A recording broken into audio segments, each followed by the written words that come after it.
Good morning. Look at that. I've often heard that it is best to start these types of talks with a joke to make you people feel comfortable and relaxed. And so I have no such plans. What I do have, though, is a clip from a live recording I made on the 20th of October, 2020. Please, viewer discretion is advised.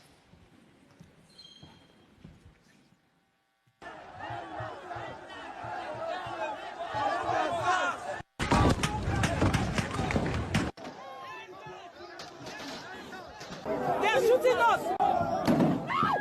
They're shooting people! Oh my goodness! See somebody else. Everybody look at this.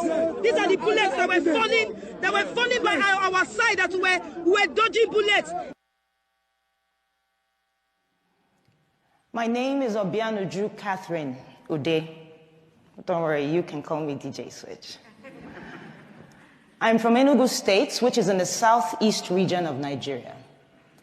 For years, young Nigerians like myself with interesting hairstyles, ripped jeans, iPhones, nice cars, have been harassed, extorted, illegally detained, tortured, raped, and killed by the Nigerian police.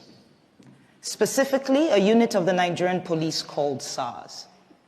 SARS stands for Special Anti-Robbery Squad, and trust me, they truly are a special bunch. A special breed of armed robbers in uniform.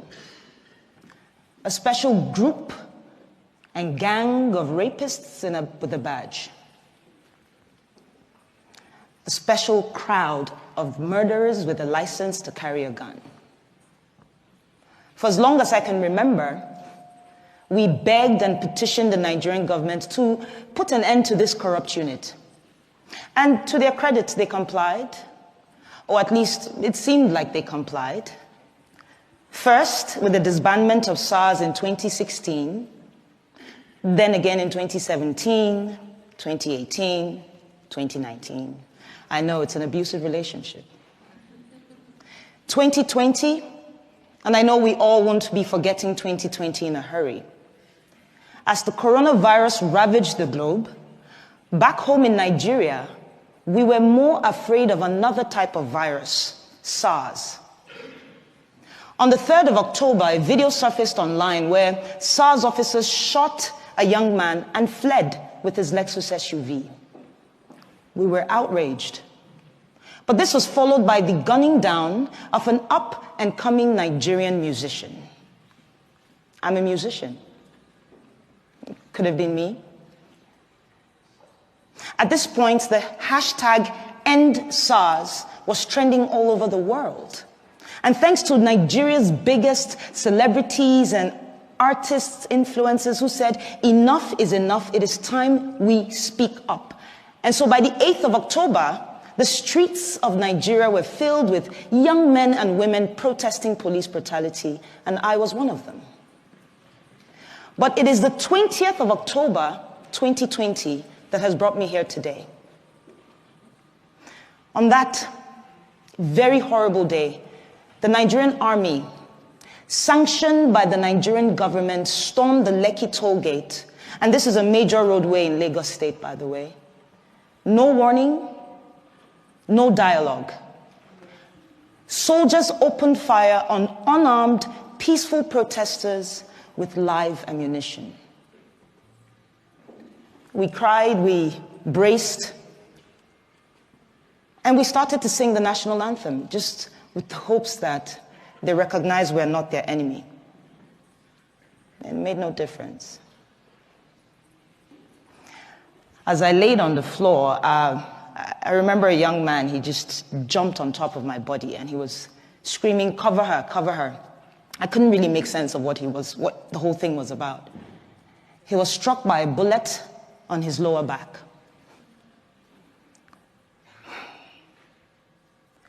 I genuinely believe he saved my life, and I don't even know who he is. I don't even know why I didn't run, to be honest.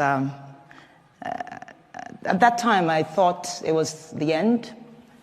And so my instinct at the moment was show everybody what's going on. You're going to die here today. And so I pulled out my phone, went to Instagram, started live broadcasting this madness. Viewers on the live helped us call ambulances, but the soldiers refused the ambulance's entry. And so some of us had to turn into instant surgeons in an attempt to remove the bullet from the leg of a protester. Eventually, the shooting stopped, and we observed that some of the soldiers were picking up their shells, I believe in an attempt to hide evidence of this crime. And so we scampered around to pick the shells that we could find in an attempt to have evidence of this crime. And this was while other soldiers were dumping bodies onto their trucks. They left, and we felt a sense of victory, Some can't really explain it. We were happy and angry, relieved but in pain. But unfortunately, after being on Instagram Live for so long, my phone battery died. Because not too long after, another phase of attack was upon us. But this time it was the Nigerian police. And they came in guns blazing as well. And so we ran. We took the injured to a nearby hospital and the others to a church. The church apparently had been on the live and they had offered us refuge. By the next morning, soldiers raided the hospital looking for me. And I owe a great deal of gratitude and thanks to a friend and colleague who had called me earlier and said, put off the location on your phone and leave that hospital as soon as possible. And so it was barely 15 minutes after I left. But it didn't end there. My boss and his wife got threatening phone calls. I couldn't go home to where I lived because we got reports of strange men lurking around my apartment complex. I haven't gone home, actually, since the 20th of October, 2020. Speaking of home, I'm from a large family of 8, 5 boys, 3 girls, with very opposing characters, I tell you. I'm the last, with a sprinkle of last child crazy. But I remember my parents, they worked really hard to provide us with basic things: food, education, healthcare, security, allowances. All while teaching us to love and respect each other's differences. On the other hand, Nigeria is home to over 200 million brothers and sisters with different cultures and tribes and faiths and beliefs. Things and differences that the government has used for the longest time to pit us against each other. But the NSAS movement swept that away, even if it was just for a time being. I witnessed protesters collaborating and helping each other. Protesters giving food and water to the same police who's been killing us off every day.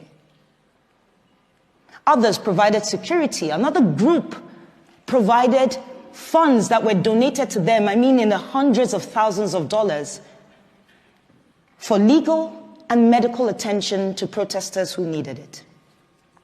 This is the real Nigeria. But the Nigerian government, much like an irresponsible parent, failed to see the opportunity as a learning curve, to listen to the cries of its quote-unquote children. Instead, they chose to deny these events and also moved swiftly to silence us. Starting with the Nigerian Minister of Information, Lai Mohammed. And yes, you heard me right. The Nigerian Minister of Information, our very own spin doctor. Yeah, his first name is Lai. It's inevitable, right? And the pun is begging me.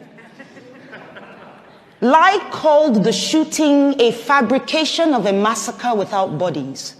He said I was a purveyor of fake news with the intent of tarnishing the nation's image, that I am a terrorist, amongst other things. The Nigerian army called the shooting fake and that I had made the whole thing up with a green screen. Yes, I have plans of heading to Hollywood after this speech.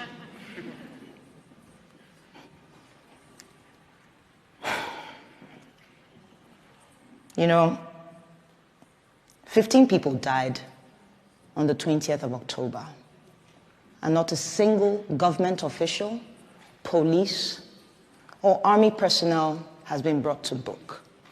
15, at least, all while singing the national anthem. As an artist and a DJ, I listen to music a lot, all the time. And I'm reminded of the legend, the artist, Fela Anikulapo Kuti. He was known for speaking truth to power with his art. And I'm reminded of his 1977 song titled Zombie. Here, Fela likens the Nigerian military to mindless zombies following idiotic orders. It was relevant then, it is relevant today, and it most likely will be relevant tomorrow, in the future. The same future that they say is in the hands of the leaders of tomorrow. But what we have tomorrow are recycled leaders of today who have failed to provide an enabling environment for young leaders to thrive and contribute. No, but they chose instead to kill us all off, one by one. This might sound outrageous to you, and you might wonder why. And I'll tell you. Our leaders are afraid. It's as simple as that. They're afraid of a thinking, an innovative, a collaborative, and a working Nigeria. They're afraid of every young Nigerian who, against all odds, have made it for themselves. They are afraid of a me, the coconut head generation, as we like to call ourselves. We're hard-headed, we're not easily deceived by propaganda, and we stand up to our oppressors. And while we may not do this all the time because wahala no dey finish, as we like to say back home, I think there's a Nigerian in the crowd. Well, what it means, though, is that the problems never end. And while I understand that we have to take a break to put food on the table, to at least secure our mental health, know this. Corruption, tyranny, abuse of power do not go on a break. And so today I'm choosing to use my voice and my talent to push for the things that we ought to have. And I want to ask you all, these fine people, to please join me and support my vision for promoting democracy, human rights values, and equality through arts. Thank you so much for your time.